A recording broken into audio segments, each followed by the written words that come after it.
In this series of videos, we will discuss solving quadratic equations using the quadratic formula.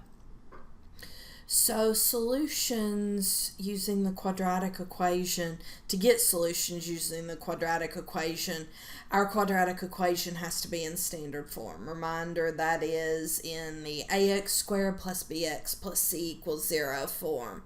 And so basically you have to have 0 on one side of the equation. And in that case, any solutions to the quadratic equation are given with the formula x equals negative b plus or minus the square root of b squared minus 4ac, all of that over 2a. So let's take a look. Now, any equation that quadratic equation we can write in standard form can be solved with the quadratic formula. So let's take a look at an equation, and this one can be solved using either factoring, and then we'll look at solving it with the quadratic formula. So we can see that there are two ways that we could solve this. So we have x squared minus 7x plus 6. So if we factored the polynomial on the left-hand side, we would have x in the first term of each binomial, and then if we want two numbers that multiply to 6 and add to negative 7, that's going to have to be negative 1 and negative 6. So x minus 1 times x minus 6 is the factoring for that polynomial x squared minus 7x plus 6. And then we set each of those factors equal to 0. So x minus 1 gets set equal to 0. And x minus 6 gets set equal to 0. And then we can solve the first equation by adding 1 to both sides. So you would have x equals 1, and then the second equation by adding 6 to both sides. So you would have x equals 6 as a solution there. So your solution set would be the set that includes 1 and 6. So two solutions. Now let's see what would happen if we solve that using the quadratic formula. So this was solving using the factoring method. So now we're going to look at the quadratic formula. So we have the quadratic formula, x equals negative b plus or minus square root b squared minus 4ac all over 2a. So the first thing we're going to have to do is identify what our a, b, and c are in this equation. So a is the coefficient of the squared term. So in our case, the coefficient of the squared term is a 1. So a equals 1. B is the coefficient of the linear term, the x term. So in our case, our coefficient is negative 7. So b equals negative 7. And then C is the constant term there. So in our case, the constant term is 6. So C equals 6. If you're missing any of those terms, then the coefficient would just be 0. So if we're missing a linear term, then B would be 0. If we're missing a constant term, C would be 0.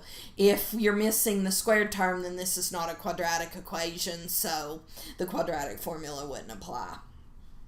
So let's plug in our values. So we have x equals negative b, so that would be negative 7 plus or minus the square root of b squared, so negative 7 squared minus 4 times a is 1 times c is 6.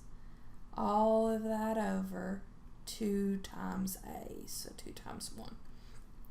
And when we clean that up and work out all of that arithmetic, we should get the same two answers that we got when we solved that using factoring. So let's carry down through here.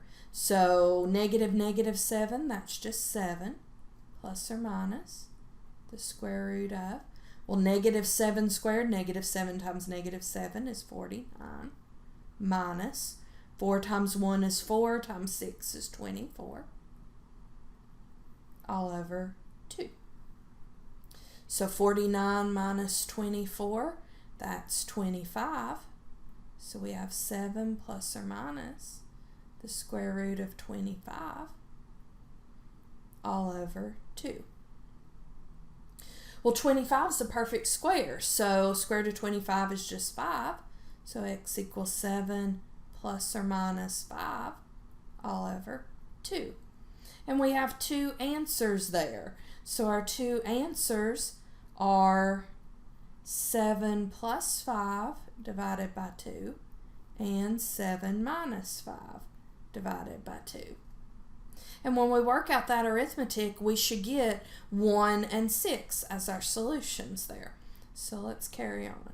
So 7 plus 5 is 12. So we've got 12 divided by 2. And then 7 minus 5 is 2. So we've got 2 divided by 2.